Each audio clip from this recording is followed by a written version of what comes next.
Hare Krishna Maharaj, Janma Pranam. Hare Krishna, my obeisances to you. You're all here on time tonight. Hare Krishna Maharaj. Yes, Maharaj. I hope so. Students are coming still. Yeah, good. Hare Krishna Maharaj. Hare Krishna. Nice of you to come so early. Hare Krishna Maharaj. Oh, beautiful picture of Krishna. Yes, very nice. Where is that Krishna? So many nice flowers for decoration. I think there won't be too many flowers in Detroit at this time of the year. Yes, Maharaj, there is no leaves here. Is it still snow there? No, today it's not snowing. Today we saw sunshine happily. But is the snow still there outside? Yep.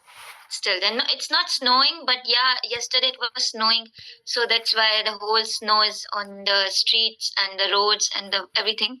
But it's not snowing today. But the snow is there. Yeah. It must be freezing cold. Yes. Are you accustomed to such cold weather? No, Maharaj. Like in Pakistan, I am only habitual of 47 degree. 47 degree, 45 degree Celsius of temperature. But here it is minus 21, minus 22. So for me, it's kind of a very depressing weather. Very depressing. Yeah, it must be. Did you find out about the devotees there? No, Maharaj. I tried, but I didn't find out any of them. But I think there was one or two Matajis. They usually come to the temple in the Detroit, that Devasanam temple. So from there, these were the two girls, like a youth. So I met them, and like I know them.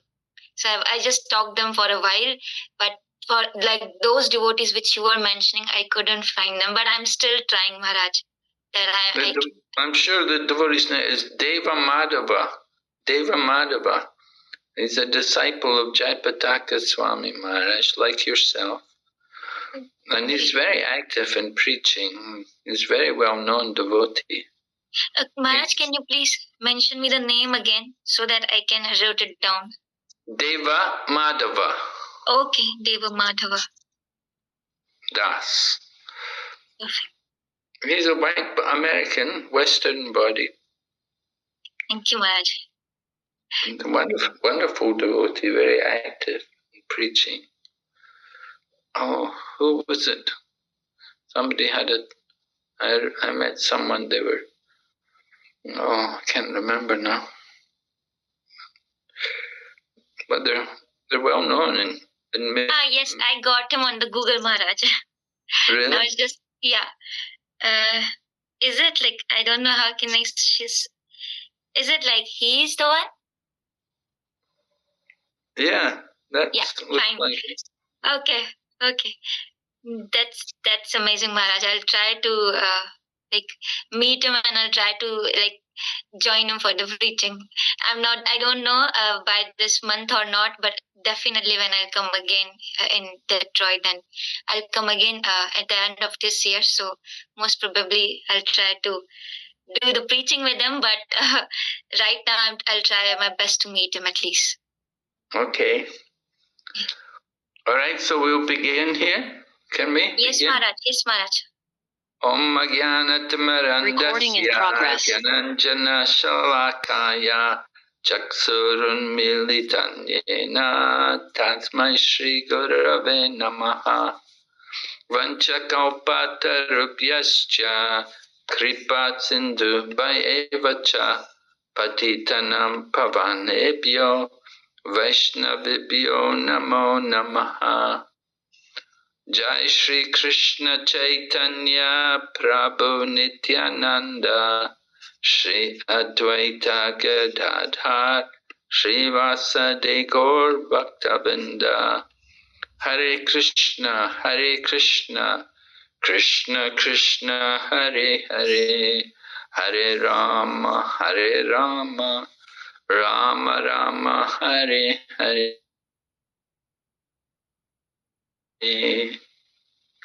Oh, welcome again to our study of the Bhagavad Gita, and we're on the final chapter of the Bhagavad Gita. Here you can see the title of the final chapter, Conclusion, the Perfection of Renunciation. So we'll just quickly go through the contents of the first section of this chapter. Right? It began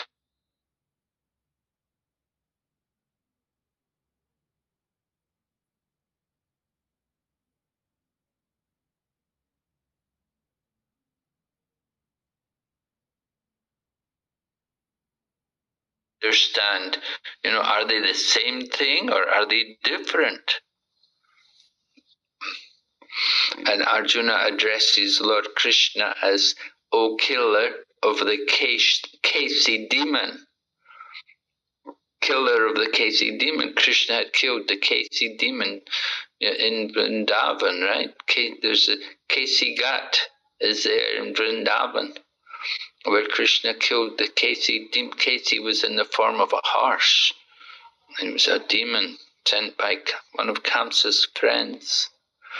So Prabhupada talks about that in the purport. At the end of the purport, he explains to us why Arjuna addressed Krishna as Kasi Nishudana. Kasi Nishudana.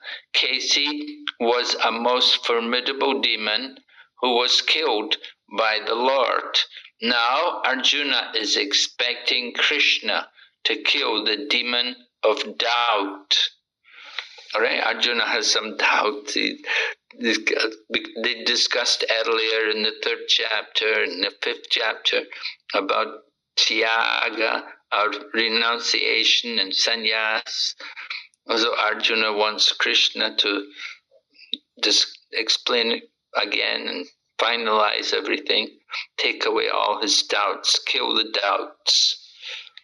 So then Lord Krishna begins to reply, and he explains about what is actually renunciation. And that's in the 2nd verse. You can see in the 2nd verse, Lord Krishna says, and giving up the results of all activities is what the wise call renunciation. Right? So it's mentioned in the Sanskrit. You can see Sarva Karma Palatyagam. Sarva Karma Palatyagam means giving up the fruit of all your work, giving up the results of all of our activities. This is actual tyaga, or renunciation. And then Lord Krishna goes on. He talks about renunciation. He said certain acts should never be abandoned. Sacrifice, charity, and penance. Yagna, dan, and tapa. Yagna, dan, and tapa. Sacrifice, charity, and penance are never to be given up.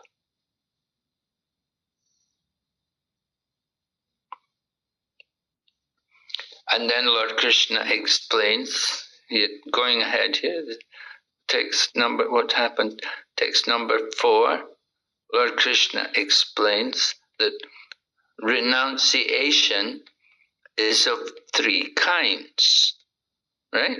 We know we learned before, there's renunciation in goodness, in passion, and in ignorance. And we're going to hear, Lord Krishna will explain these things.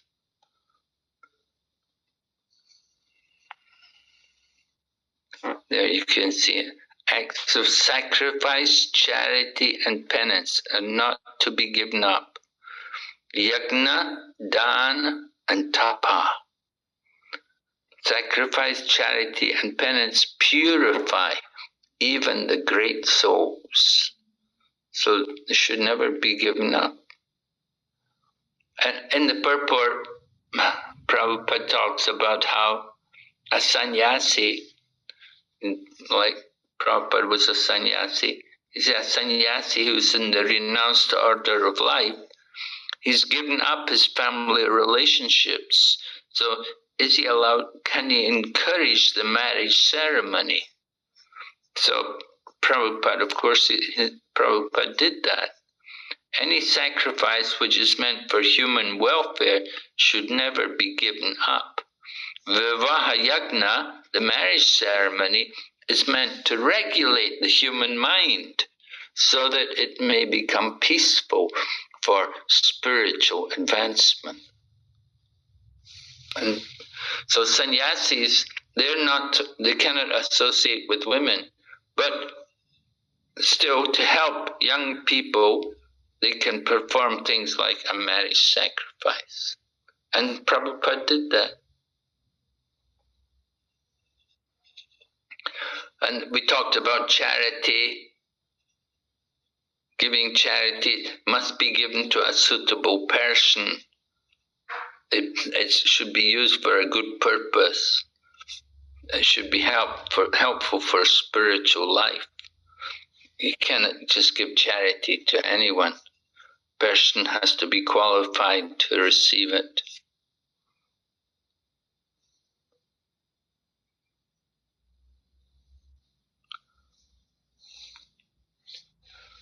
All right, so then Krishna's final opinion.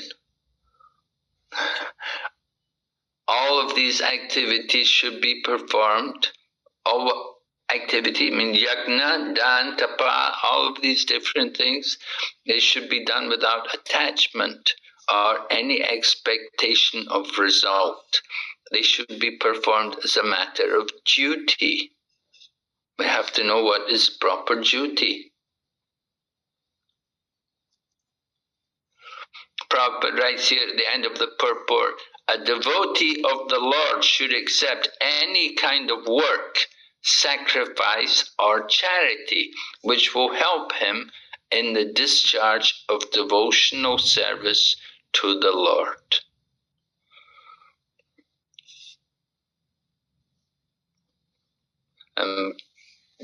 We should never give up our work. We should never give up our duty. That would be the mode of ignorance, to give up our work. Anyone who gives up prescribed duties as troublesome or out of fear of bodily discomfort is said to have renounced in the mode of passion. You see? So there's renunciation in the different modes. And this kind of renunciation in the mode of passion never leads to the elevation of renunciation. So we should understand, if we think, oh, it's too much trouble. Oh, I'm not going to do it, it's too much trouble. Or, oh no, it's so cold, bodily discomfort. Oh, it's too cold, or it's too hot. That kind of, I'm not going to do it because it's too cold or it's too hot. So that bodily discomfort, that kind of renunciation, that's a mode of passion. It's not a good reason to give up work. So a Krishna conscious person won't be in the bodily platform. Prabhupada writes here, the result of passionate work is always miserable. Right? I told you about that the result of passion, work in the mode of passion, is miserable.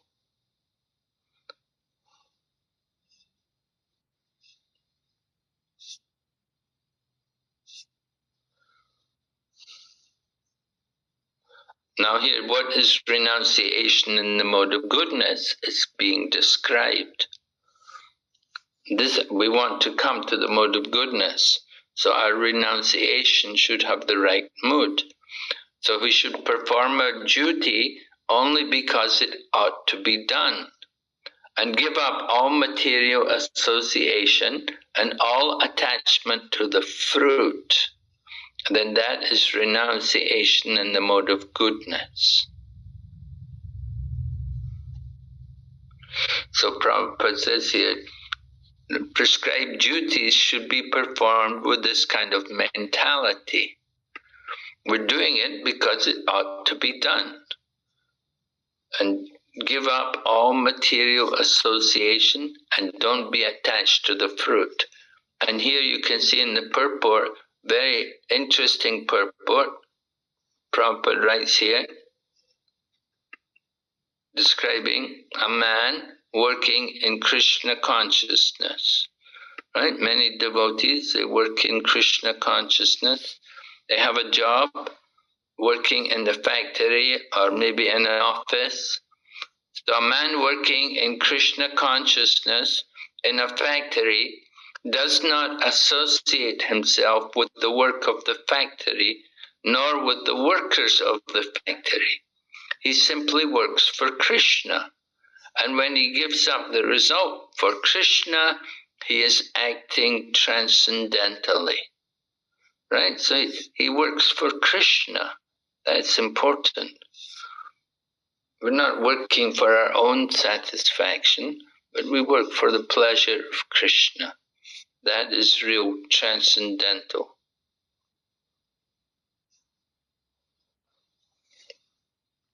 And again, more qualifications for a person in the mode of goodness. He should not be hateful of inauspicious work, nor attached to auspicious work. He has no doubts about work. So this is an intelligent renouncer.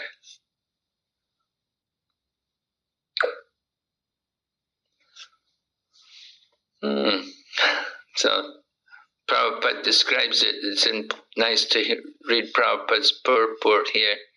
How in the mode of goodness, one does not hate anything which troubles the body. We don't hate anything or anyone who troubles the body. He does work in the proper place and at the proper time, without fearing the troublesome effects of his duty. So that's like the mode of goodness. And then Lord Krishna continues, he said, it's impossible for a being to give up all activities. But one who renounces the fruit of action is called one who is truly renounced. So you cannot give up all work. That is impossible. But we can give up the fruit of the work. That is actual renunciation. And that is the meaning of sannyas. And Prabhupada writes here, you can see this purport, very nice here. Prabhupada is writing about the devotees. He said, there are many members of the International Society for Krishna Consciousness who work very hard in their office or in the factory or some other place, and whatever they earn, they give to the society. And then he says, such highly elevated souls are actually sannyasis and are situated in the renounced order of life. You see, so this is the exalted position of devotees. They're happy to renounce the fruit of their work for the pleasure of Krishna. You see, we need many devotees like that.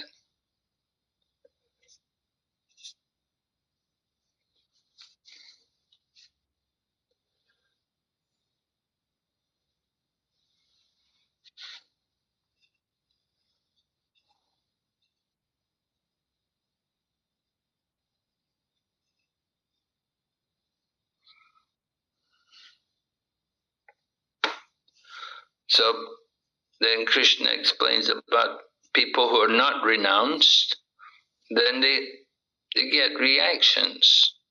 But people who have renounced everything, they don't suffer. They've renounced everything. All right, so that was karma explained up to text number 12. Lord Krishna was explaining karma yoga. Now, verse number 13, Krishna begins to explain about gyan. And he explains there are 5 causes for the accomplishment of all action. Right? We want to, when we're doing something, we want to why was it successful or why was it not successful?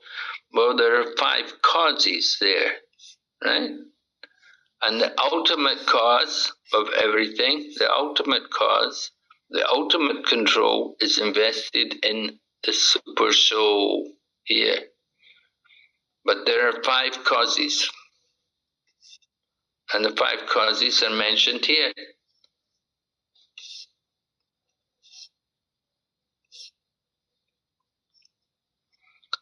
The place of action, meaning the body.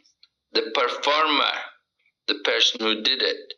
The various senses, the many different kinds of endeavor, and ultimately the super soul. These are the 5 factors of action. So everything, all the results, everything which we do, these 5 things are all taken into account. So this is Gyan, right? Jnana Yoga is being described. And Lord Krishna explains, whatever right or wrong action a man performs by body, mind, or speech is caused by these 5 factors. So we should know these 5 factors, these things. And what's the most important one? Of course, that is super soul.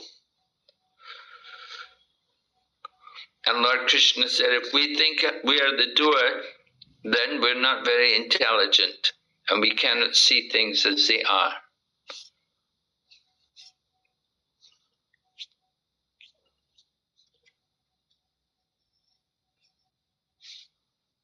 And here, next text, Lord Krishna brings up the topic of fighting and killing.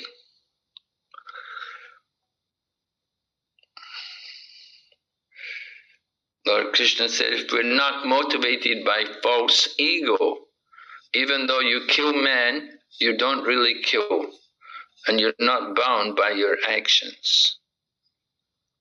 So, you see, Arjuna, he was not fighting because of false ego.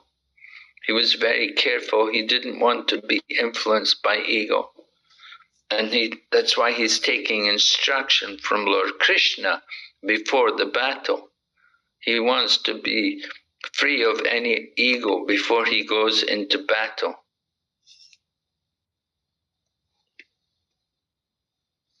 Here in the purport, Prabhupada explains, nor is he ever affected by the reaction of such a killing, right? Because Arjuna is going to kill, so Arjuna was worried about the sinful reaction. But Lord Krishna said, no, there's no reaction if you're in the right consciousness. If you're doing it without false ego, there's no reaction. And the example is given here, the example is given about a soldier. Just like a soldier kills under the command of a superior officer. So when the soldier kills someone under the order from his superior, he's not going to get any reaction for that. But if the soldier kills on his own personal account, then he'd certainly get in trouble for that. And he would be taken to court and punished. So there's a difference in killing. See, when you kill under the order of superior authority, then there's no reactions. So Lord Krishna is giving this example to Arjuna.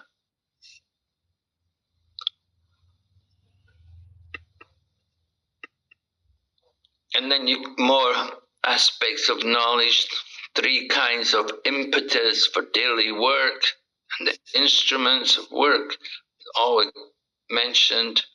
3 different modes of material nature, 3 kinds of knowledge, action and performer of action. Now hear of them from me. And Lord Krishna is going to explain to him, to Arjuna, about different kinds of knowledge.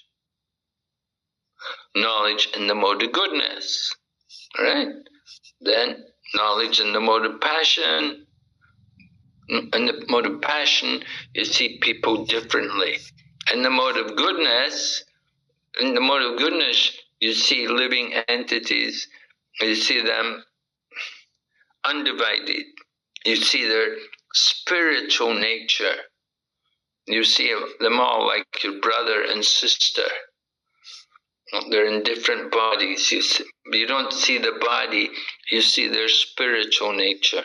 But in the mode of passion, you make a distinction based on the bodies. It's the mode of passion. And then knowledge in the mode of ignorance, we become attached to knowledge.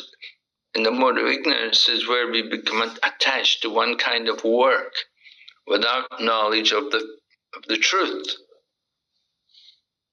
Then that's the mode of ignorance.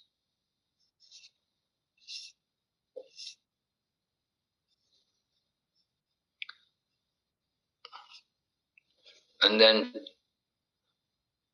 working in the mode of goodness, one should be regulated. Actions which are regulated, performed without attachment, without love or hatred, and without desire for fruit of result. Then that is the mode of goodness. Right? We want to come up to the mode of goodness, so we have to hear what is the standard which we're trying to achieve. We should be regulated. Just like in the ashram, it's very regulated. Generally they have lights out at a particular time, and then in the morning lights on at a particular time. Usually like 9:30 lights out, and then 3:30 in the morning lights on. And everyone gets up, takes bath, goes for bath, go to Mangal Arti, like that. And this regulated lifestyle, the regulated eating, regulated sleeping. And we do it without desire for any result. So that is the mode of goodness. We're not thinking, I will get liberation. That's a material desire, if you think like that. So we shouldn't have material desires. The mode of passion, working in the mode of passion, great effort to gratify our senses. It's not good. And here, working in the mode of ignorance, disregard of scriptures, without concern for bondage, and violence and distress caused to others. That's all the mode of ignorance.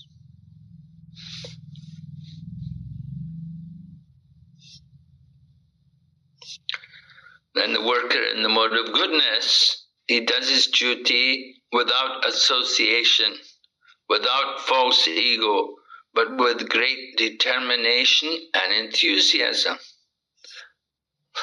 So that's the mode of goodness. It's all described here. Then the mode of passion is described again. Here, worker in the mode of ignorance is described.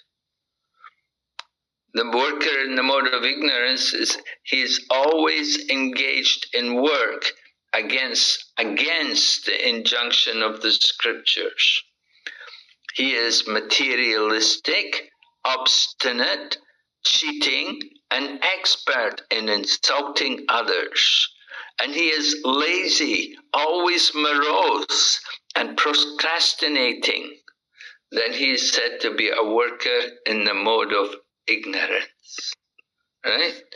You don't want to have that kind of attitude, to be in the mode of ignorance. And then Krishna goes on to speaking about understanding and determination also in the different modes. Mode of goodness and passion and ignorance. Understanding. And here you can see text number 31 is describing the difference between religion and irreligion. So that understanding which they're not able to distinguish between religion and irreligion. And they cannot distinguish between the action that should be done and actions that should not. So that's the mode of passion. And then action in the mode of ignorance is where you think irreligion to be religion, and religion to be irreligion. And we always strive in the wrong direction because we're under the spell of illusion and darkness. So that's the mode of ignorance. Mode of ignorance is always the opposite from the mode of goodness. And then determination is described, how we should be very determined. We don't want to give up.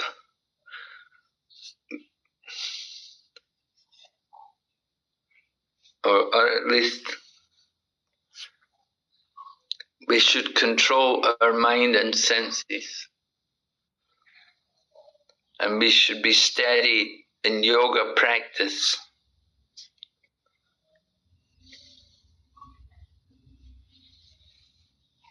In the mode of passion, people are determined because they're worried about their economic development and their sense gratification. They're only thinking about that. That's why they're so determined. In the mode of ignorance, people are just dreaming and thinking about other things. They're morose, they suffer madness. So that's the mode of the determination, the mode of ignorance. And then Lord Krishna explains about happiness in the mode. It's incredible, people often, they cannot understand there are different levels of happiness. There is happiness in goodness, happiness in passion, and happiness in ignorance. And in this chapter, Lord Krishna describes about happiness in the mode of goodness.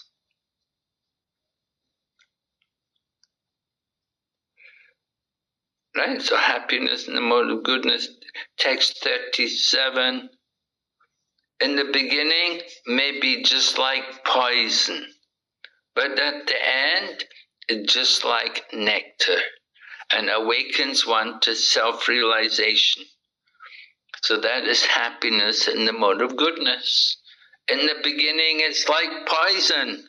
Oh, when people sometimes first become devotees, they don't like it. Oh, they don't like the diet. Oh, they don't like waking up early in the morning. They don't like sitting to chant.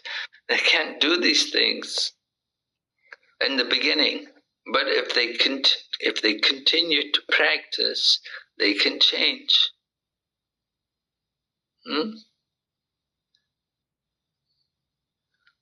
So happiness in the mode of goodness is like that it appears to be poison in the beginning. And here's happiness in the mode of passion. That which happiness is derived from contact with the senses and their objects, and it appears like nectar at first, but poison later on. That's the mode of passion. In the beginning, it's like nectar, but then it changes, becomes just like poison. And we see this particularly, the happiness in the mode of passion. The common example is the relationship between young man and a young woman. And in the beginning they have so much attachment and feeling for each other, so much passion. But then the mood changes after some time, and they start to quarrel and disagree with each other and fight with each other, and the relationship becomes unpleasant, and then may even end in divorce. So that's happiness in the mode of passion. There's a lot of passion, and that's why we have a lot of marriages which are based on passion, and they don't last very long. So that kind of relationship should be avoided. And here, happiness in the mode of ignorance. It's delusion from beginning to end, and it arises from sleep, laziness, and illusion.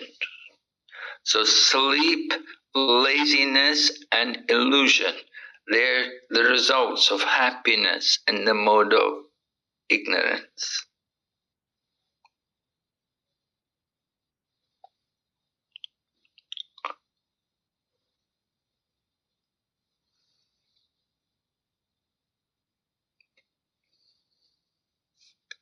So we have to be very careful.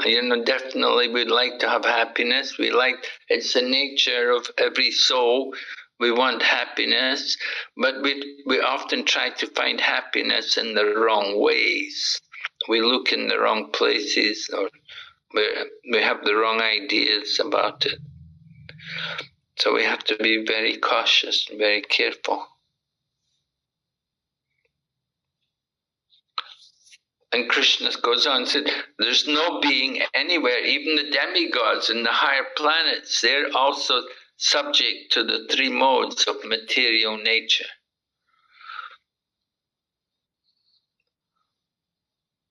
And then goes on, text 42, we hear about the qualities of the Brahmana. That's important also, the 9 qualities of the Brahmana. We should know Sanskrit and English. Just like devotees, if you're doing this Bhakti-Shastri course, then this is a qualification for people to get the second initiation, to become Brahmanas. And with the second initiation, then they can chant the Gayatri Mantra, and they can worship the deity, and they can give lectures and such things. But Vaishnava is superior to Brahmana. The Brahmana is a material platform, but Vaishnava is spiritual. So you can see the qualities of the Brahmana. Right? We spoke about the Brahmanas yesterday. Maybe you remember. I spoke about truthfulness or honesty, how the Brahmana won't hide anything, and also about cleanliness or purity as is described here. Want to keep everything nice and clean and pure. Okay. So the Brahmana is the head of the social body, and then you have the Kshatriya. And there's 1, 2, 3, 4, 5, 6, 7 qualities for the Kshatriya. Right? I spoke about the Ishvara Bhav, that you could call it leadership quality.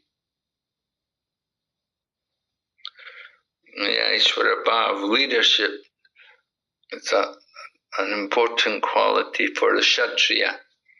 And then they have to be also very courageous, courage in battle, right? They have no fear. They will fight, they'll give their life. Just like some soldiers are famous in fighting and they're ready to give up their life on the battlefield. They consider that a glorious death, to die on the battlefield. Actually, Srimad Bhagavatam said there are two places which are glorious to die. One is on the battlefield, and the other is when you're in samadhi. If you're in samadhi, then you can also die, give up the body.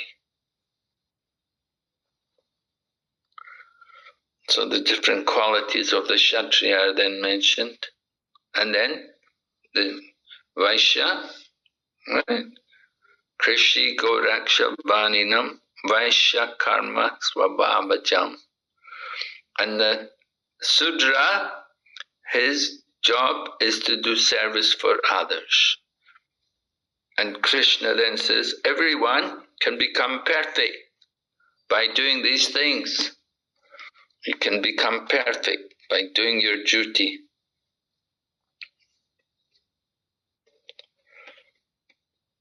And talk about doing our own work. Better to do our own work imperfectly than to do another's work perfectly. Sometimes it happens like that. People think, oh, I can't do this, I should do something else. So then, text 48, Lord Krishna gives an example that every endeavor is covered by some fault, just as fire is covered by smoke. Of course, we hope that we won't have a fire, but when you light a fire, generally what happens is there'll be some smoke. So smoke is troublesome, but still we want the fire, and in order to get the fire, we will tolerate some smoke in the beginning. The smoke may come, but we can tolerate it until the devotee is ready to take part in the activity. So every endeavor, there will be some problem. So it's no reason to give up the work. You shouldn't give up the work, even though there may be some fault. We have to expect there will be some problem there. So it may be in sports, or it may be in academic pursuits or whatever. But we have to expect some trouble.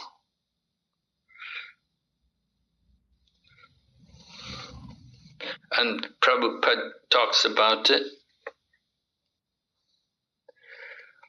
Lord Krishna gave the example about smoke coming from a fire. So the smoke is not very pleasing. Prabhupada explains, we should not give up our material occupation just because there are some disturbing elements. Rather, one should be determined to serve the Supreme Lord by his occupational duty in Krishna consciousness. That is the perfectional point. So we have to know how to do things nicely to serve the Supreme Lord.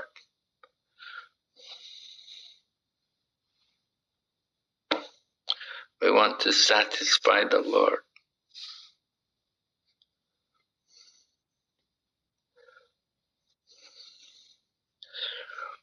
So then Lord Krishna goes on speaking more about jnana and becoming detached, giving up all kinds of thought of enjoyment. And by cultivating that kind of knowledge, you come out ultimately to the level of Brahman. That is the idea, you see, to come up to the level of Brahman. Controlling the mind with determination. You see, not with Krishna consciousness, but just simply with determination. Being freed from attachment.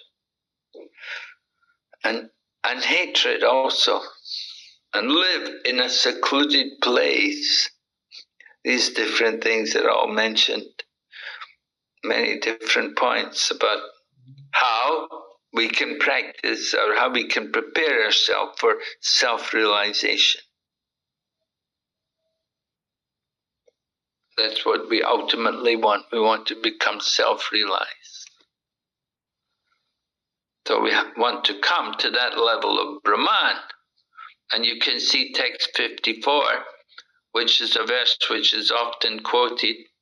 It begins like this: Brahma Bhuta Prasannatma. Prasannatma, meaning a joyful soul.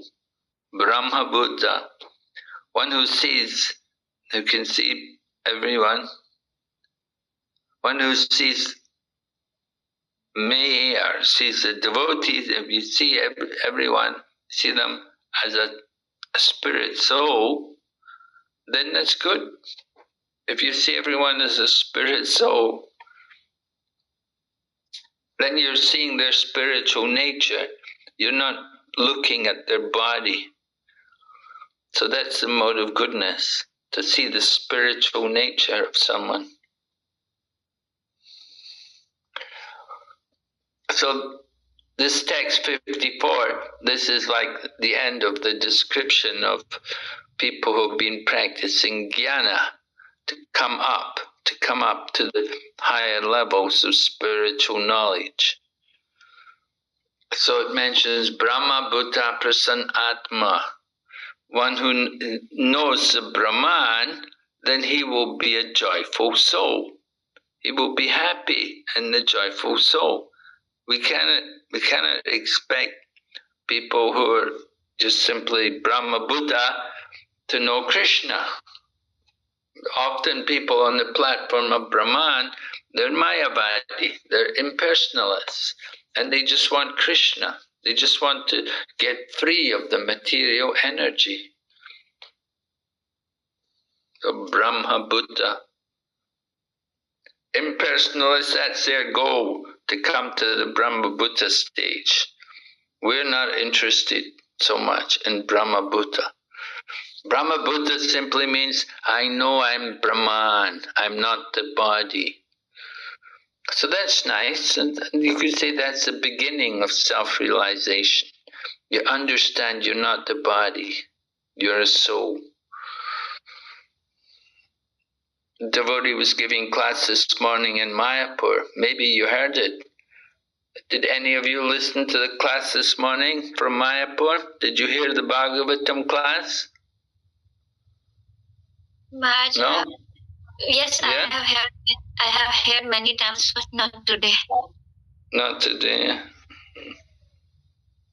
Anyway, he's talking today. He was talking how he was in a line one time, and there were two people in front of him, and he said they had these big bodies. They were very big size. You know, they were really fat and overweight, and and he said they were hearing Prabhupada speak, and Prabhupada was speaking how the basic principle of Krishna consciousness is to understand that I'm not the body. And when the two people in these big bodies, when they heard that, they said to each other, they said, well, that's good news. They said, that's good news for us. Because they were in these big bodies, you know. So sometimes you get people in that condition. It's not very nice what to do.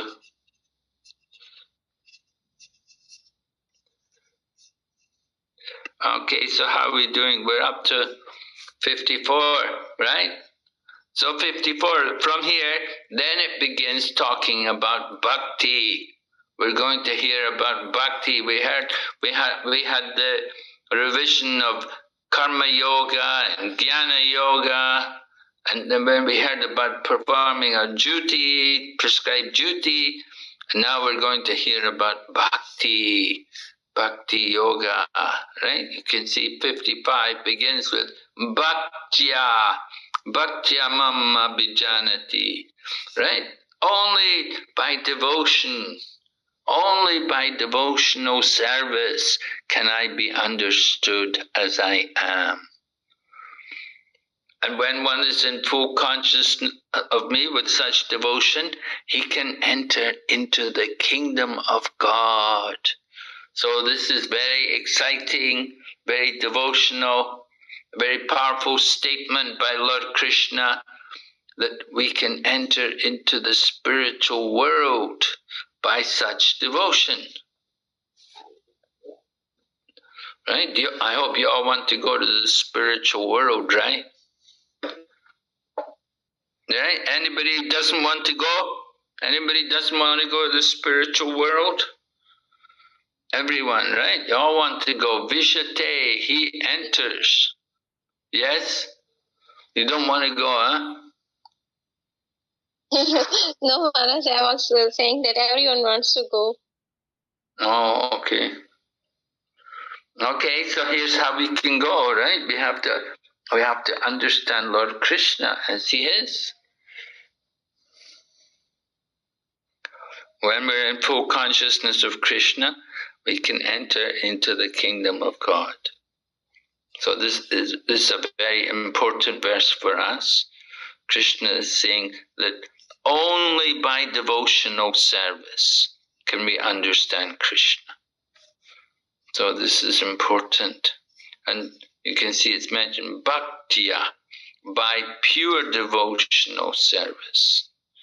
So we want to understand how important that is for us. We definitely want to be able to enter it, to go to see Krishna.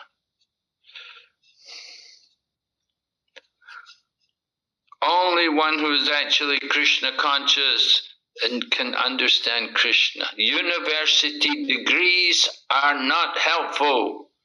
Okay? You got that? University degrees are not helpful, Prabhupada says. Some people may be PhDs or whatever, but they may have no devotion. But devotional service is the real qualification. And what Krishna wants he wants that love. He wants that love, loving service. That is the real thing to get Krishna. That's not, that there has to be that love.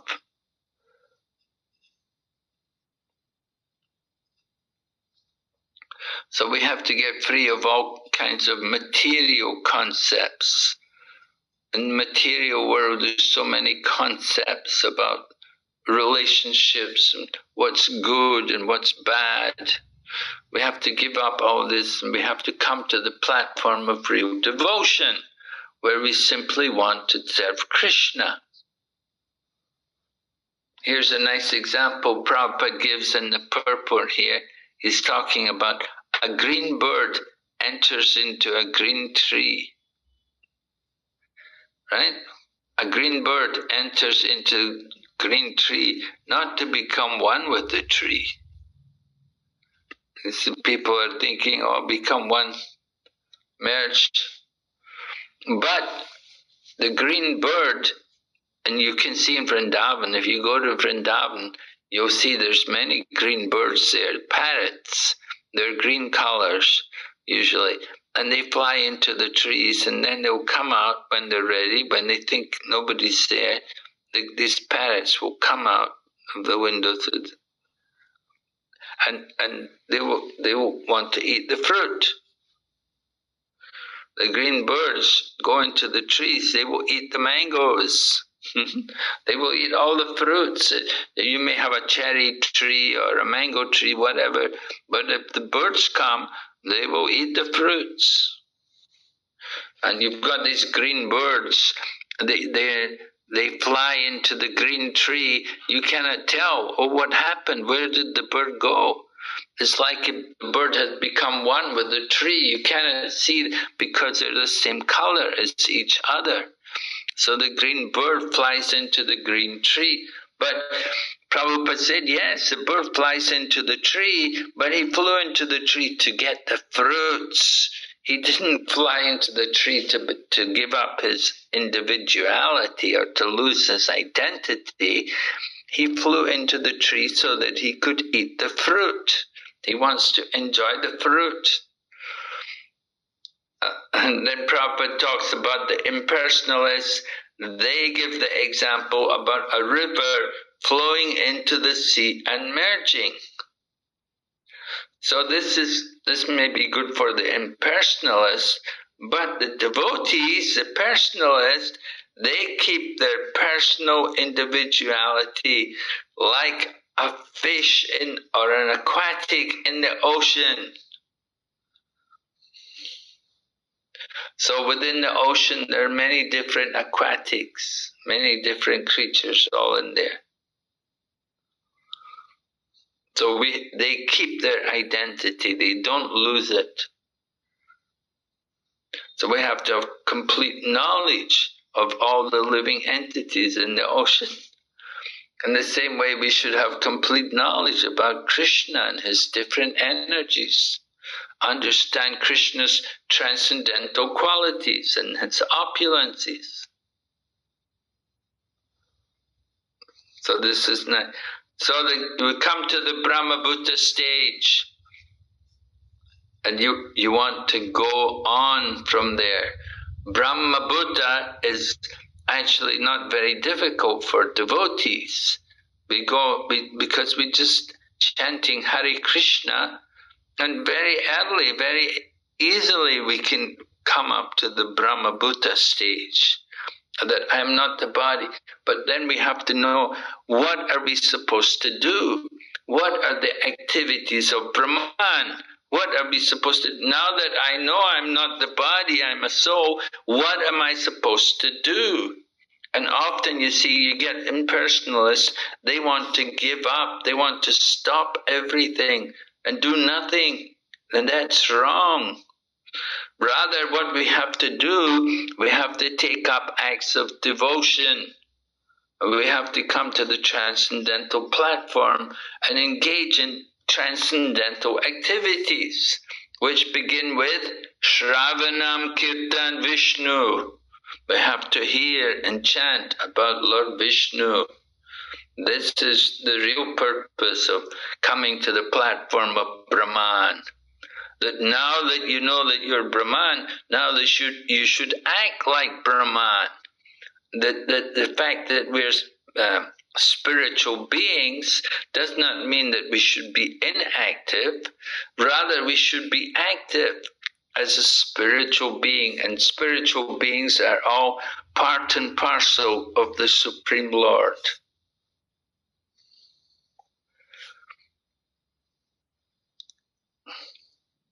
So like this, we have to understand the position of the living entity, right? So Brahmabhuta is just the beginning.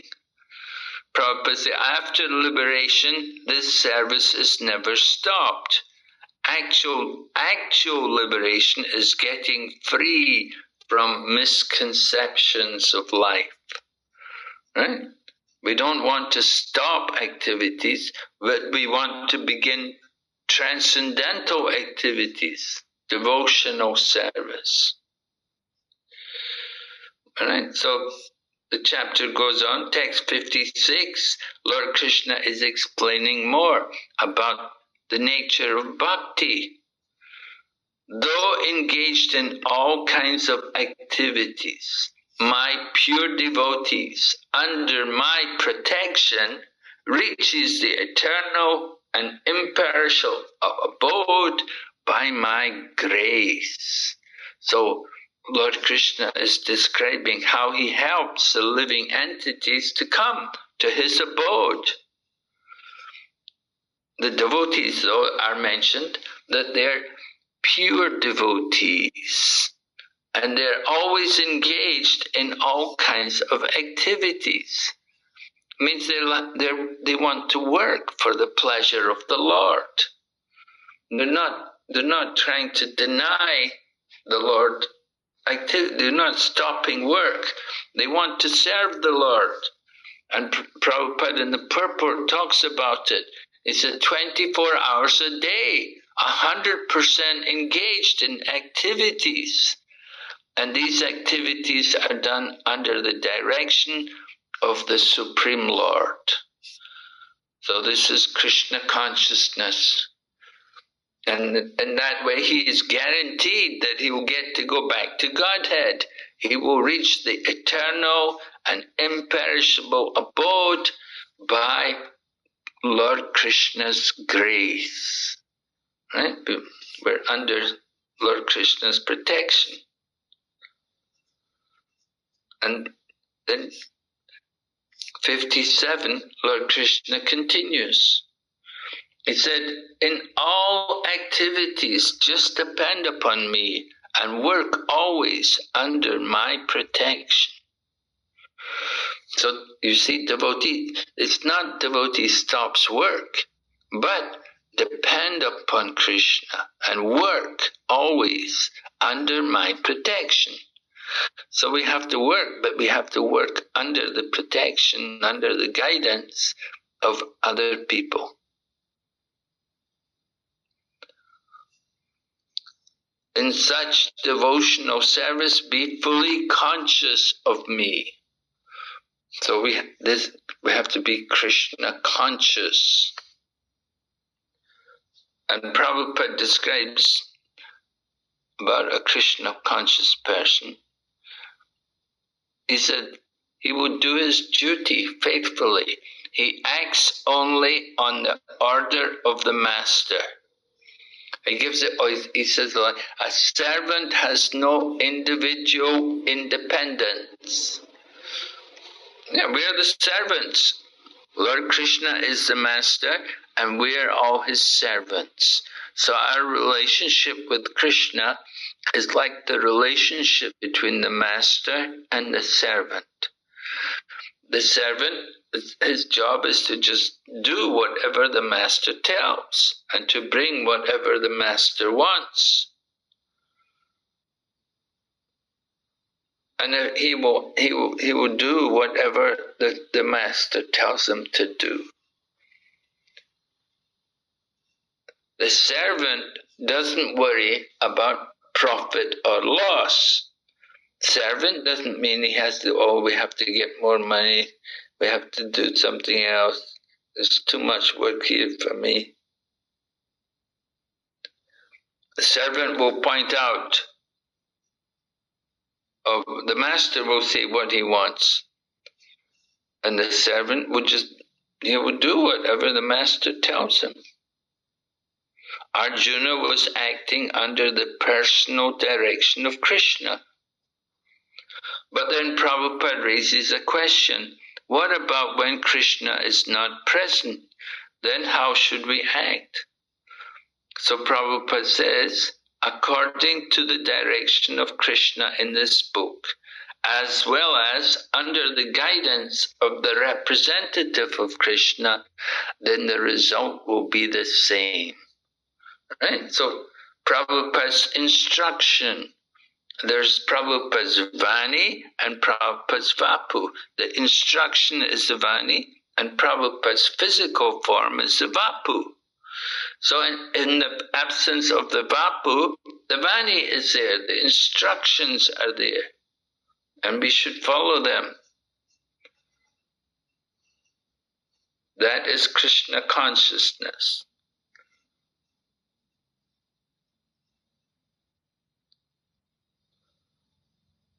And Prabhupada in the purport writes here, he said, after doing something whimsically, he should not offer the result to the Lord. That sort of duty is not devotional service. One should act according to the order of Krishna. This is a very important point. The order of Krishna comes through the disciplic succession. So we have to follow the orders of the spiritual master who is in disciplic succession.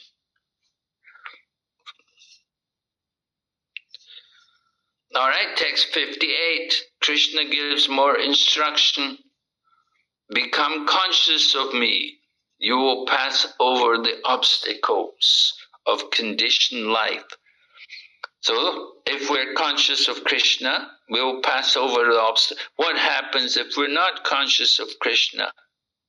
If Lord Krishna said, if, however, you do not work in such consciousness, but act through false ego, not hearing me, you will be lost. So this is the problem. We will be lost. The one who's in Krishna consciousness, he always looks after his friend's comfort. Lord Krishna takes care of the devotee, and he gives himself to his friend, because the devotee is so busy serving Krishna. Krishna wants to serve the devotees.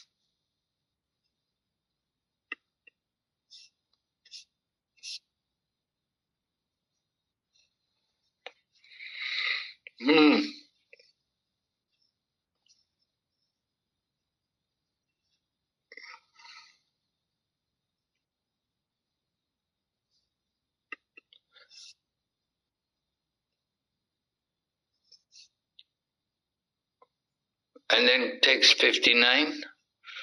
If you do not act according to my direction, Lord Krishna is speaking, and do not fight, then you will be falsely directed. By your nature, you will have to engage in warfare. So Lord Krishna is pointing out Arjuna's nature. Arjuna is a Kshatriya. His nature is he likes to fight. If there's a fight, he's happy. He doesn't mind. He's not afraid of war. He will be engaged in war. Of course, Arjuna was worried. He didn't want to kill his teacher and grandfather. He was worried about that. But still, Arjuna's nature is going to fight. He has that Shakti, that potency, that he's a fighter.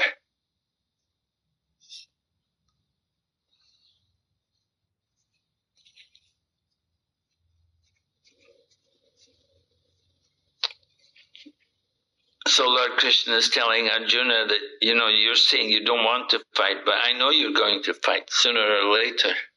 You won't be able to avoid it because you're a Kshatriya. You cannot give up your nature. Cannot change your nature so easily.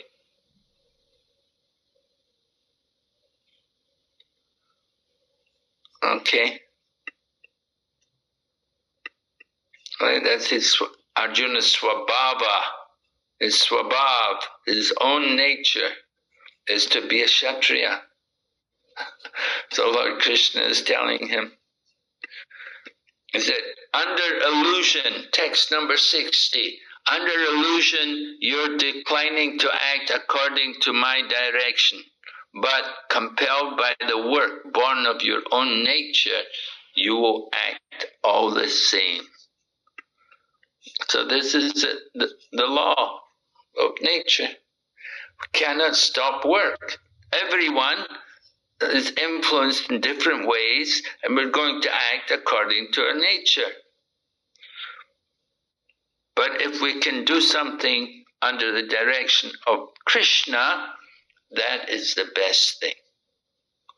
To act under the direction of Lord Krishna. So does Lord Krishna direct everyone? Yes, you can see text 61. Lord is in everyone's heart, and He's directing everyone. We're on the machine. The body's like a machine, the material energy. And the Lord is in the heart, and He's directing all. He knows the desire, He knows our mood, He knows our nature. And so the Lord is the super soul, is directing us in different ways. All right? Here you can see Prabhupada gives an example. He said, a person seated in a high-speed motor car goes faster than one seated in a slower car. The living entities, the drivers, may be the same.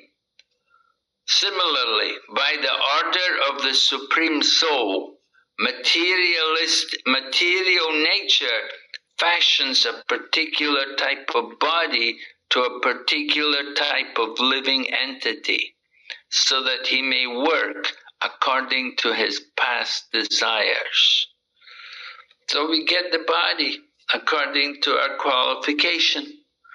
Krishna knows our desires. So Prabhupada gives the example. Somebody's got the high-speed motor car and somebody's got the slower car. Somebody's driving a tuk-tuk and somebody's got the big sports car, which can go really fast. So different kinds of cars, different natures of people. So we're not independent. The same way we get these different bodies according to our nature. The body we've got is according to our karma from the past. We want to be careful we don't get another body. We want to get free of these material bodies. And to get free of these material bodies, we have to get rid of all of our karma. And we can do that by simply taking shelter of Krishna. And here you see, text 62, Lord Krishna said, surrender unto him. By his grace you will obtain peace and the supreme and eternal abode. So this is very nice. You want to get freedom from the material energy. We have to surrender to Krishna. And we can go back to Godhead by surrender.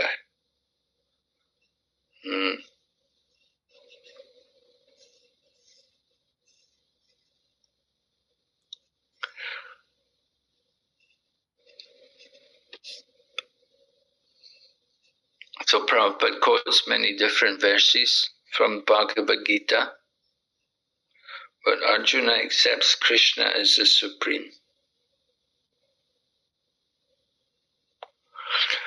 So now, what happens here, we can see Lord Krishna is talking about knowledge which is more confidential, right?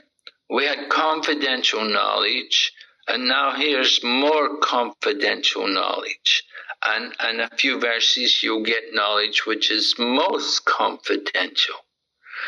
So confidential knowledge, more confidential knowledge, and the most confidential knowledge.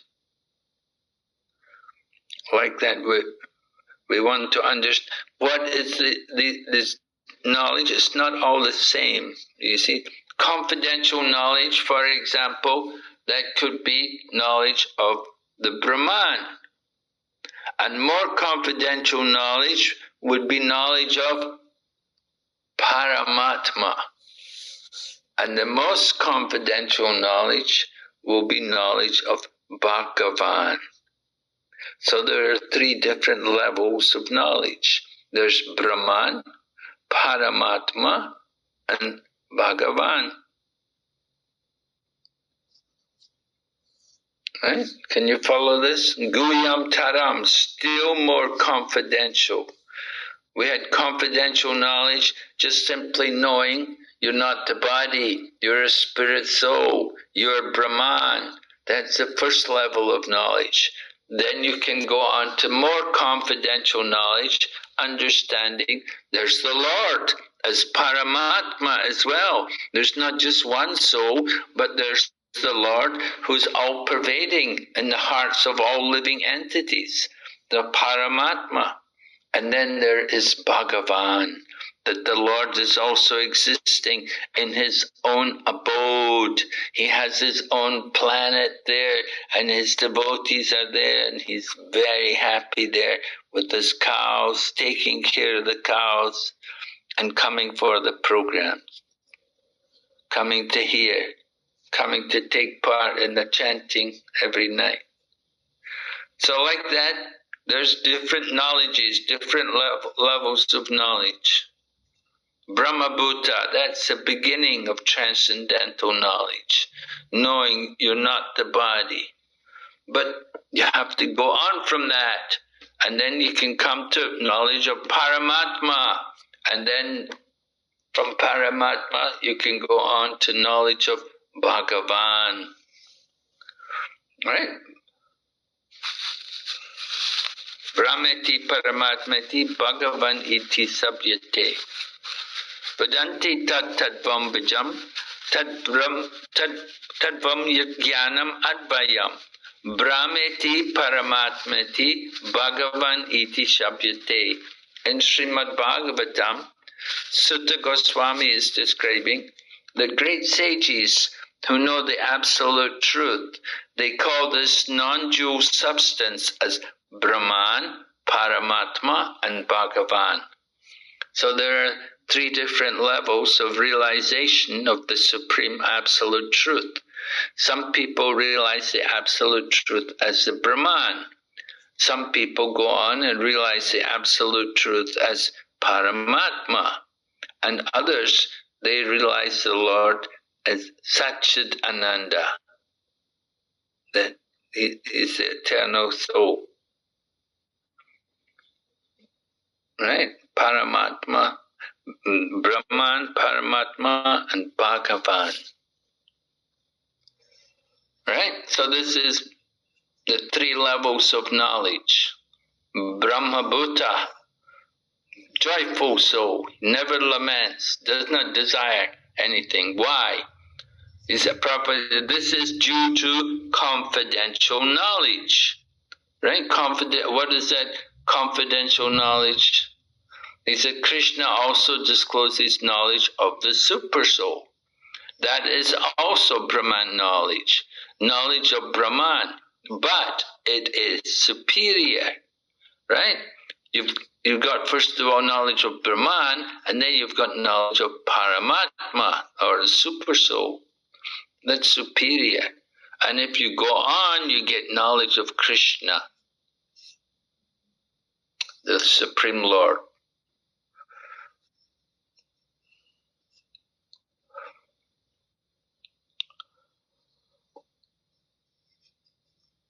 So Arjuna is getting this kind of direction. Okay, are there any questions so far? Hare Krishna Maharaj, I have a question. Yes. Maharaj, I have a question from the purport text 18.10 and from the verse 18.13 or maybe 14. So as Prabhupada mentioned in the purport that a Krishna conscious person does not hate anyone or hate anything which troubles his body. And then we see from the verse 13 to 14 that one who is free from the false ego, they see that there are 5 reasons of the doer. So I have a confusion, like many confusions regarding this. Say for example, if a person harms us intentionally or hurts us intentionally, then how can we take the responsibility of that thing if ultimately the cause of the doer is super soul? The one confusion is that. And the second is that what happens with that situation if somebody hurts us and still we try to tolerate them, but at last we stop trusting them? We have some trust issues with those things. So what, like, is that those trust issues are because of the lack of spiritual advancement or something else? And also how to understand like the difference between the forgiveness and the foolishness, because sometimes we forgive and that comes out our foolishness. So this is my confusion. Well, you have a lot of confusion. Yes, Maharaj. Well, first of all, your first question was, what was your first question? Was it about everything is caused by the super soul? No, it's not all. Huh? My confusion was that super soul is also the one of the cause for if a person is doing something. Yes, it's one of the causes. But it's not the only cause. Yes. So my Right. conclusion is that then how can we understand, like, if super soul is also one of the reason, then how we don't like we see through those vision that we don't hate those person or their activities. So yeah. Yes. Well, we should understand person does activities and so on. They may do something which doesn't please you or which is not very nice to you. But you should think, well, I must have done something to him in the past to cause him to do something like this to me. You know, how do you know that you didn't do something to him in the past and that's why he's doing like that to you now?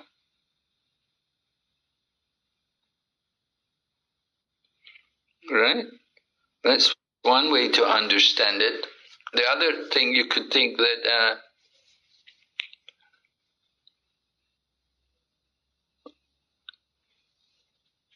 whatever happens, it's not by chance. There must be some reason for it. So, somebody's giving you trouble, you definitely just want to make a bigger distance between the person and yourself. Don't get so close. And you know that he's dealing with you in a rough way, in an unpleasant way, then you want to keep away from him. Because his dealings are rough and unpleasant, so you don't want to spend any time trying to make any friendship or relationship with such a person. Better to just keep back. And think, you know, this is a test. You could see it as a test from Krishna, or you can see it that, you know, you've done something in the past to deserve it. And this is karma. And just accept it. But you don't retaliate. Because if you make a point of retaliation, then it will get worse. And the person will become more anxious and more irritable and more nasty in dealing with you. That's a problem. You know, a lot of people don't realize that somebody does something to them and they think, I'm going to get revenge from them, I'm going to beat them. And the result is, you make the situation worse. You don't make it better. But one devotee said, if we try to get revenge, then you may justify it by saying an eye for an eye, a tooth for a tooth. But if we think like that, then the whole world will go blind. We'll all have to sacrifice our eyes. And we'll all have to have new teeth to protect our eyes. So we have to learn tolerance, and Lord Chaitanya taught us tolerance. Shanada pisunich ena, to be tolerant like a tree, and to offer all respects to others. At the same time, you can also be like the story of the snake. You know, there was a snake who became a devotee. He was initiated by Narada Muni. So Narada Muni told the snake that now you're a devotee, you cannot bite anyone. So the snake said, oh, okay. So he accepted Narada Muni's instruction. So the snake went away. However, after some time, the children saw that the snake was not biting anyone. So the children all began to tease the snake, and they used to play with it and give it a very difficult time. So the snake came back to Narada Muni, and he told Narada Muni what was happening. And when Narada Muni heard what was happening, then Narada Muni said to the snake, he said, well, I told you you couldn't bite anyone, but you can show your teeth to them. So the snake understood what to do. And next time the children came and began to irritate him, then the snake pulled up his hoods like he was going to bite someone. And all the children became afraid and they all ran away. And the snake never got any more trouble from them. So the snake did like that. He pretended that he was going to bite someone and showed his teeth. And in this way he got the children to stop giving him trouble. You understand?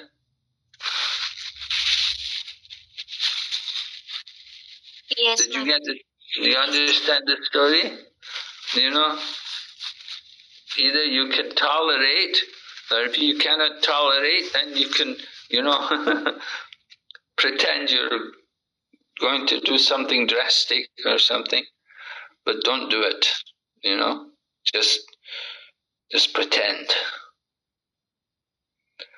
You have to deal with the situation in the proper manner. It's not easy. But as devotees, we're tolerant. In general, we try to tolerate. Lord Chaitanya, when people were threatening him, Lord Chaitanya took sannyas.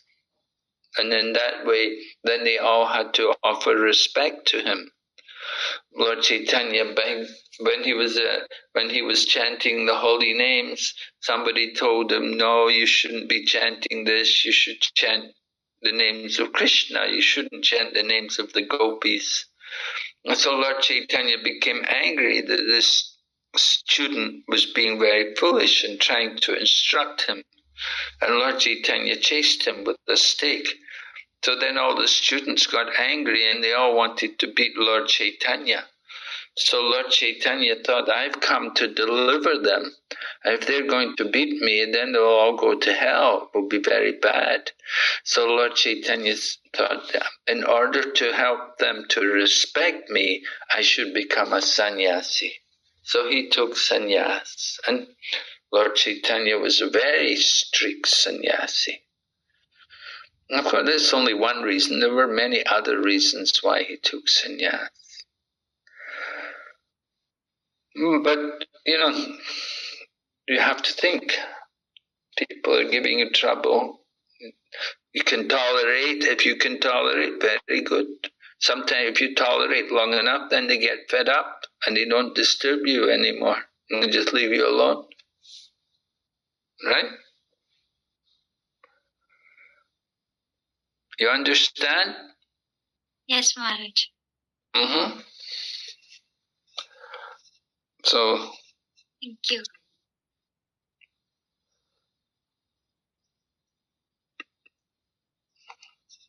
Okay, any other questions are there? Yes, Maharaj, we are having a question in the chat box from Riya Mataji.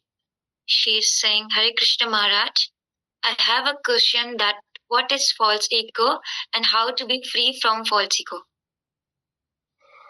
Oh, what is false ego?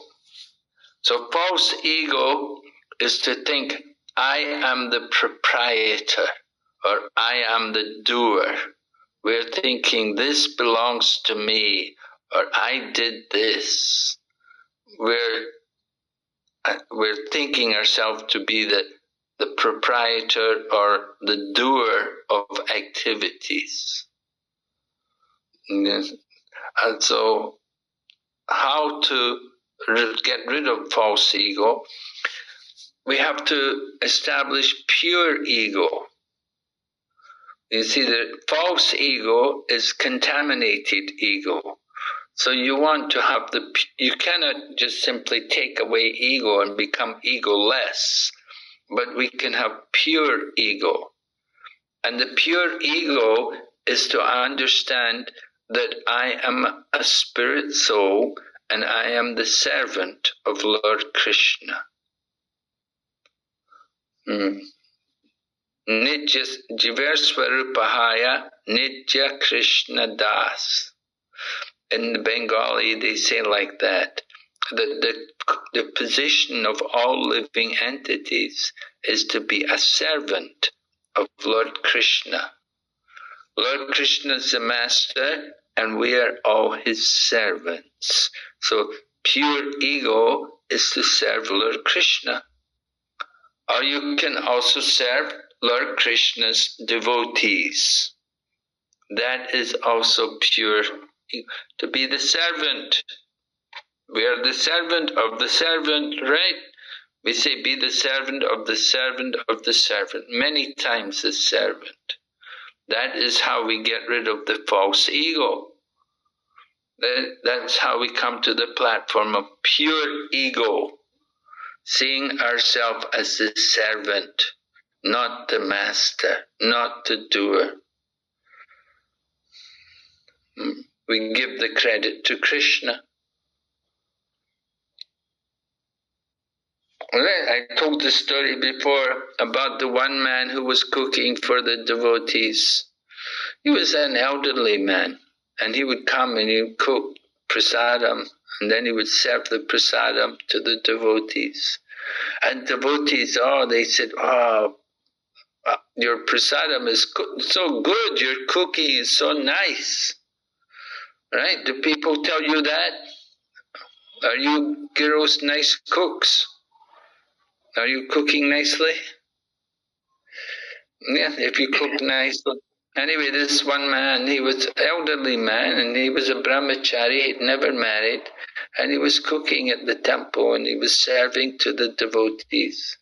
The devotees were praising him, that, Babu, your cooking is so nice. And he would say, if it tastes good, then thank Krishna. But if it's not good, then you can blame me. So that is pure ego, right? If it tastes good, we say, thank you, Krishna. It's Krishna's mercy. We're the other way. When it tastes good, we say, I did it. And when it tastes bad, we say, oh, Krishna's mercy.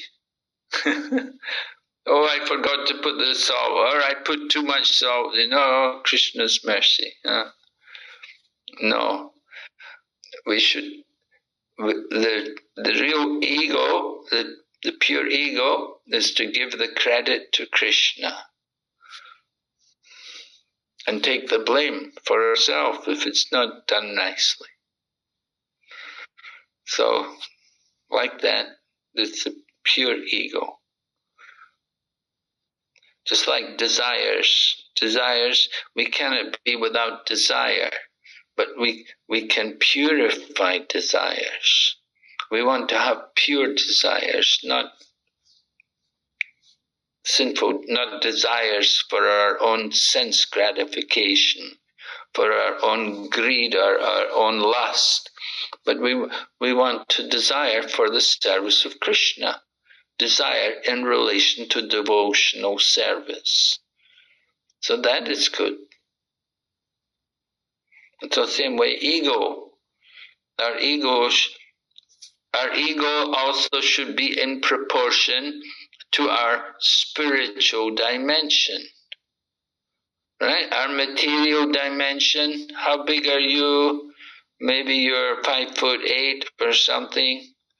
I don't know. But our ego is often in proportion to our physical body. But actually, our real ego should be in proportion to our spiritual dimension.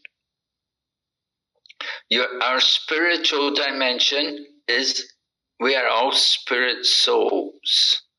And the size of the soul is 1/10,000 of the tip of the hair. So very small, very tiny. Our ego should be in proportion to our spiritual dimension. You shouldn't be thinking, I'm 5'8" or on whatever, how many kilos you are, I don't know. I'm 40 kilos or whatever. And your ego is in proportion to your physical body. But that's false ego. The real ego will be in proportion to your spiritual dimension. So Lord Chaitanya teaches about that, and he said, Amanina manadena.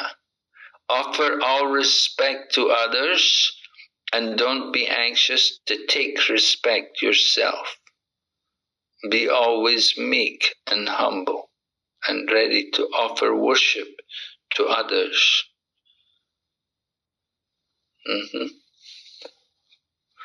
So like that you can get free of ego by more chanting, pure chanting, without offense. All right, is that a hand up? Somebody's got their hand up. Is that a question there? Yes, Maharaj. Varsha Mataji. Hare Krishna Maharaj, I am confused between actions or intention. Just like if somebody is working in the suppose mode of passion, but their intention is not connected with that work, and they want to come to the mode of goodness, but are not able to. So, are their actions still in the mode of patience or ignorance? They're not able to come to the mode of goodness. Why not? Their works, their responsibilities. Their material desires. Not a desire, there are responsibilities, because they don't know from the beginning of their life. After they are converting the ashram, they are be in grastha ashram, then they know what's their life, what he is, what is their responsibilities. But in before years they in mode of patience, but now they want to go mode of goodness, but they are not able to. Well, they have to keep trying. They may not immediately be able to come to the mode of goodness, but just the fact that they're aware that there is something, there is a mode of goodness, and it would be good to come to that mode of goodness, then they can move gradually in that direction. So that consciousness is the intention, and the desire to come to the mode of goodness is good. And it can happen gradually if they keep thinking about it and making some efforts, making some adjustments. They can come to the mode of goodness. It may take some time, but certainly it can happen. And it will be good for them. It will be good for their material and spiritual life to come to the mode of goodness. The mode of passion is not healthy. It degrades. It makes one very disturbed constantly. You're not peaceful. And if you're not peaceful, you cannot have any real happiness. So it's important to come to the mode of goodness. We want to appreciate that. So it's good that you're speaking about the mode of goodness and you want to come to that level, but you say can't. Well, can't immediately, but they keep the desire, and one day it will happen. Gradually you move towards that direction. So it takes practice. We're practicing. Sadhana bhakti is practice. So it takes some time because we're conditioned souls and we've been in the material world a long time. And we've had many different bodies. And we've been often in the mode of passion and ignorance. And now we're trying to come out of the modes and come up to the mode of goodness and go up to pure goodness. So it takes some time, but we have to keep that desire, keep endeavoring, and Krishna will help us. When Krishna sees our sincere intention and our sincere desire, he will help us. He can make arrangements for us to come up to that mode of goodness. And when we do come up to the mode of goodness, then the Thank you, Maharaj. I understand. You understand? Yeah? Good. So we encourage you. We want to hear that now you're much more closer to the mode of goodness. Get rid of the passion and ignorance. The problem is we're in the mode of passion and often we go down to ignorance. So it's good you're trying to come up to goodness.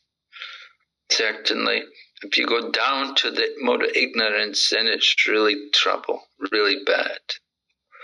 But if you can come up, maybe not all the time, but sometime, you come up to the mode of goodness, gradually you can get rid of passion and ignorance. And that's what we want. We want to come to pure goodness, Shuddha Sattva, with no passion and no ignorance. And you can do it. The more you practice bhakti, the more you're Krishna conscious, then the more you will come up to the mode of pure goodness.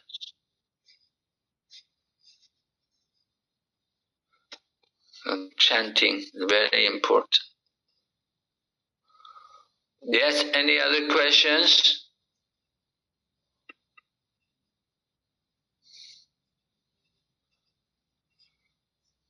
Krishna Maharaj, Krishna Maharaj, I apologize for our insolence at times. I profusely apologize for our insolence at times. Oh, no. Nothing to apologize. Nothing to apologize. We're happy to have an audience trying to present Krishna consciousness. They're willing to hear and spend their time to hear about Krishna and Krishna's teachings. Is admirable. So we encourage them in their pursuit of Krishna consciousness, go on studying and hearing, chanting, inquiring.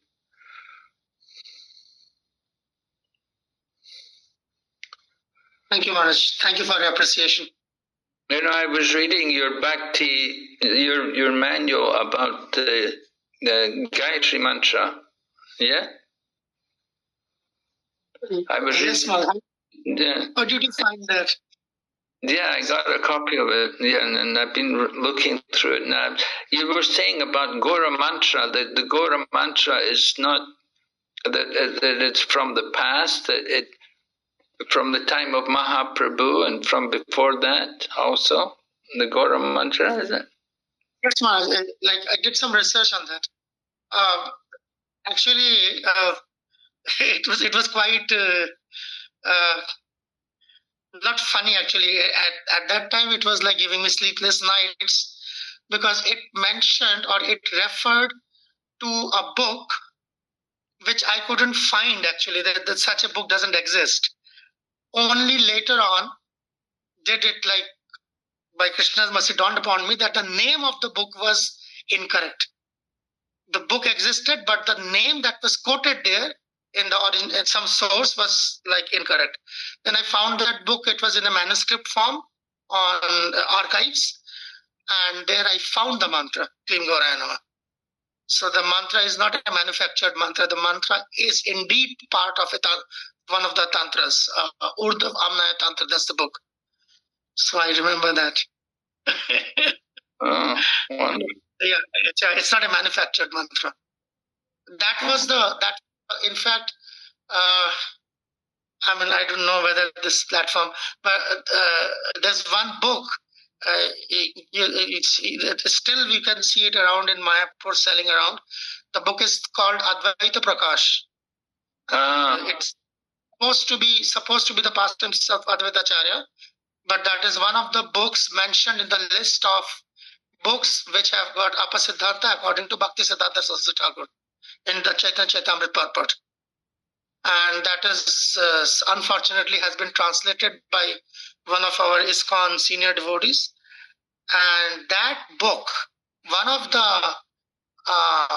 Apasiddhanta in that book, it tries to minimize the position of Gaura Gayatri.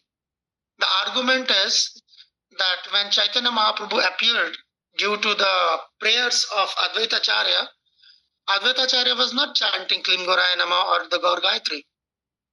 So he was worshipping the Shaligram using the Krishna mantras.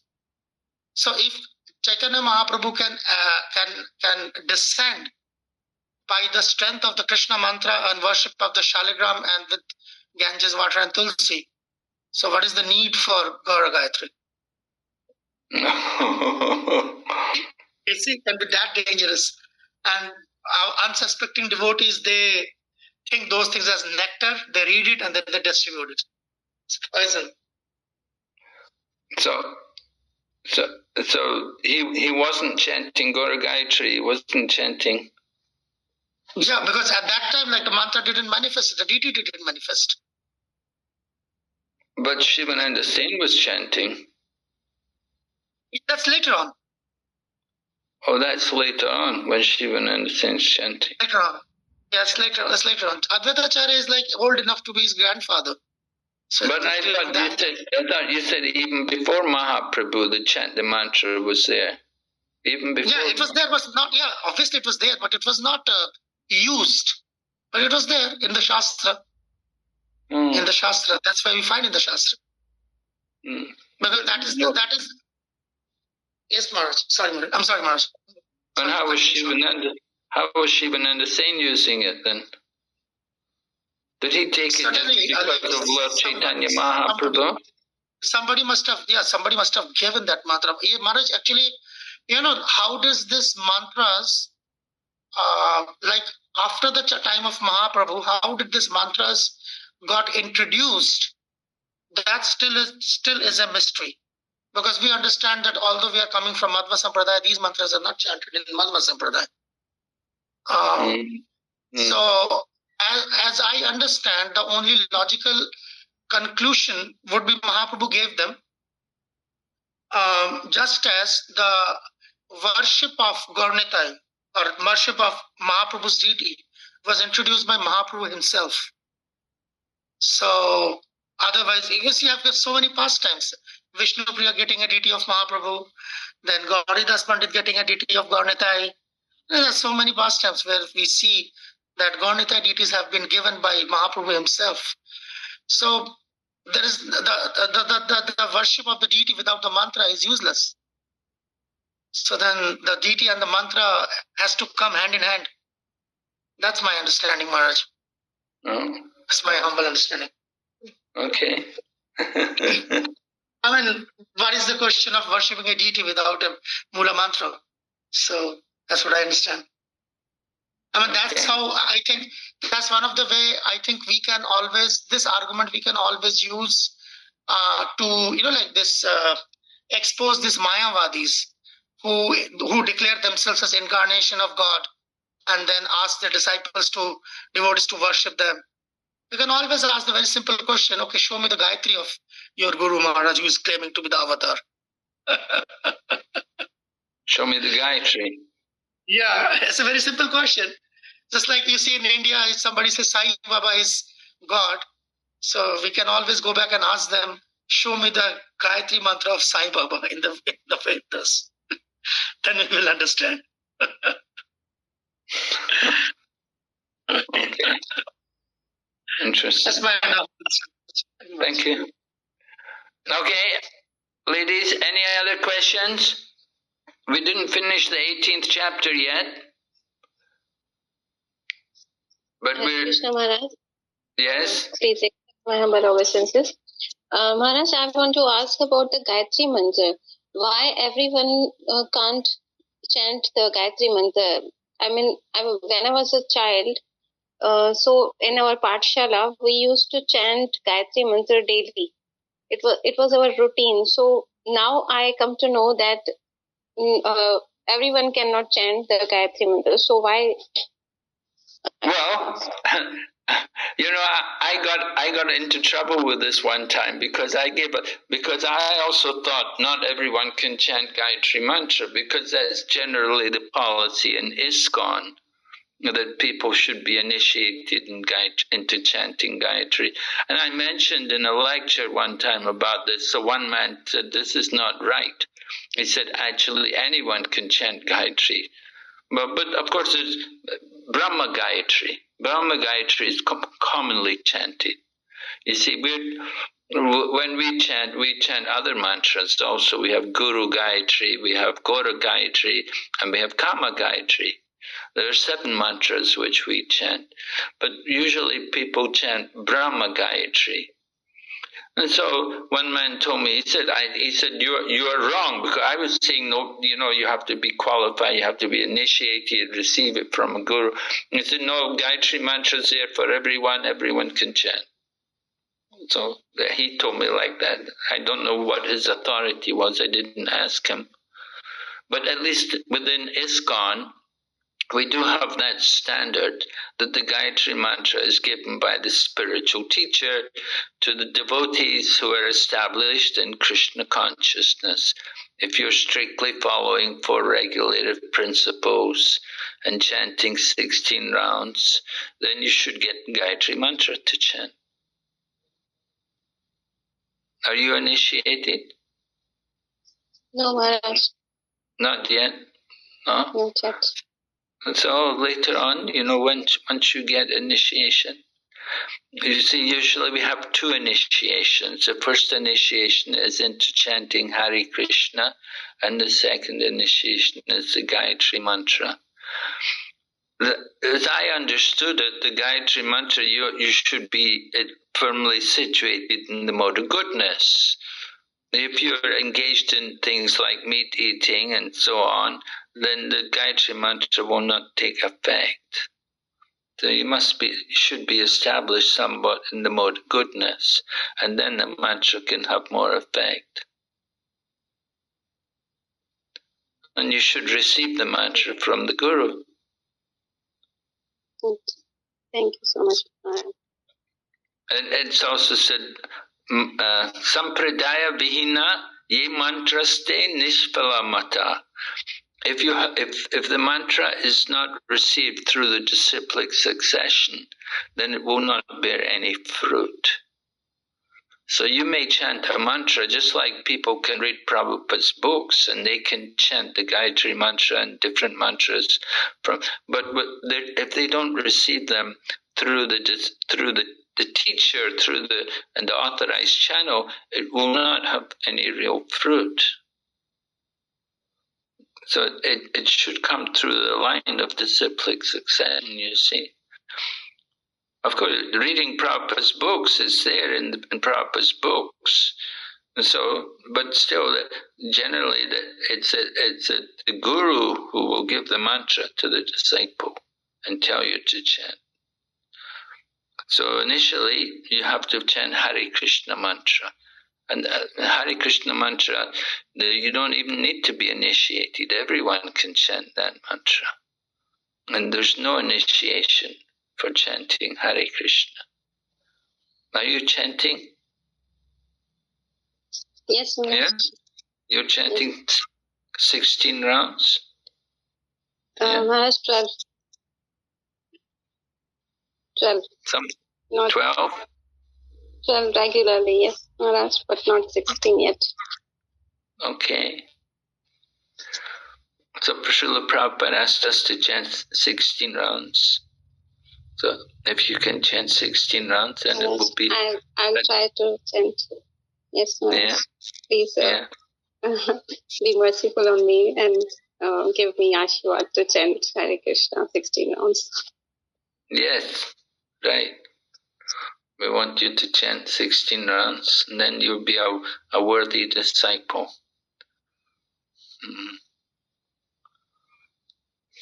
All right, any other questions? No? Okay, so we'll come back tomorrow night. We'll finish off this chapter. Yes? Sorry, interjecting you again. There's a devotee here, one of the very sincere participants of the Bhakti-Shastri. His name is Rohit Kaurani. He's here, and today it is his birthday.